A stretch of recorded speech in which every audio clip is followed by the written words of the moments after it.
Hi, my name is David Summerfleck, and I'm a digital marketing specialist online at DMS.BLUE. And you can also call our offices at 424-DAVID-01. In this brief video, I wanted to talk about the question of how do you find the right domain name for a small business? And actually, this is not as tough as it may seem. Let's take one or two examples to illustrate the point. Let's say, for the sake of example, that you are a lawyer living in Miami, Florida. So let's say you're a lawyer, you want your website to be found for the terms Miami and lawyer. So what would be a great domain name for you? Well, miamilawyer.com would be very good. That's always preferable, ending in .com. If that's not available, then you would look for miamilawyer.net or miamilawyer.com or miamilawyer.experience.com. But primarily, you want to try to keep it short, but you also want to use the terms that you want to be found for. So if you're a lawyer in Miami, miamilawyer.com is perfect.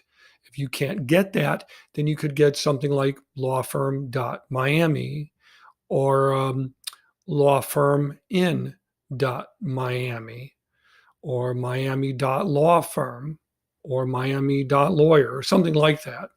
Or .net is a second choice. Usually you want to get .com or .net. If you can't get .com or .net, then you would go for something like .lawfirm or .lawyer. Google will pick those up. The only problem with them is typically with public perception, since the public doesn't really see these new domain names very often. So they may have questions about credibility. Doesn't mean they're not credible or valid. They are. So let's take another example. Let's say that you are a Virginia plumber. So what part of Virginia do you live in? So you would want to say Norfolk, Virginia plumber.com, norfolkplumber.com, or even Norfolk, Virginia plumber.com. Yes, it's longer than what we would prefer, but that domain name, along with good quality SEO, which is search engine optimization, can very quickly skyrocket you to the top of local Google search results, which should always be the plan, because if you are at the top of Google search results, you get more phone calls, you make more money. Let's try one more. Let's say, for the sake of example, you're a dentist, and let's say you live in Canada.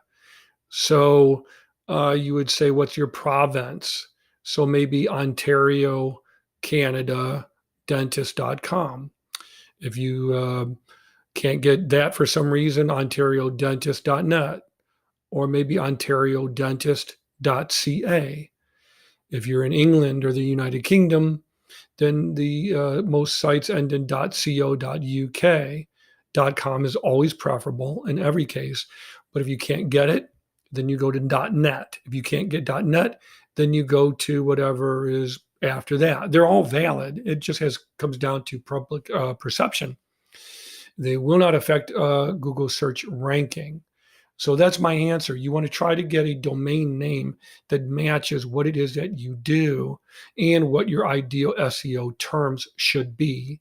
And again, SEO stands for search engine optimization, and is basically how Google will find and index your site in Google search results. If you're not a master of Google programming, don't feel bad. Most people aren't, unless they're already good at that.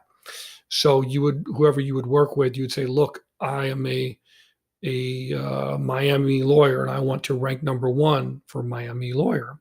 So I want you to help me pick the right domain name and make sure that my SEO is perfect for that. So I go to the top of the search results for my city, my state, and my profession.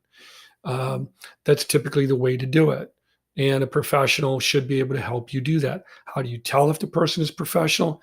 Look for educational credentials, professional affiliations, testimonials, and references from clearly verifiable sources.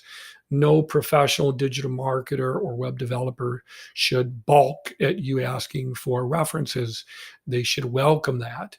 If I were asked that by a client, I would say, absolutely, that's great. Here's the information. They're expecting your call, and they love to help me out. So they would have professional credentials that are easy to document.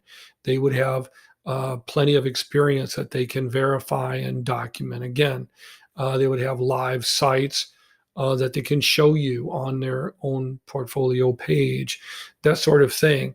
And they would welcome whatever questions or concerns you may have and be able to address them.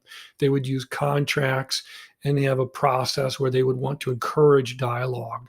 Obviously, the more a professional talks with a customer or client, the better, because you can address particular concerns and help them meet their objectives much easier, much quicker that way.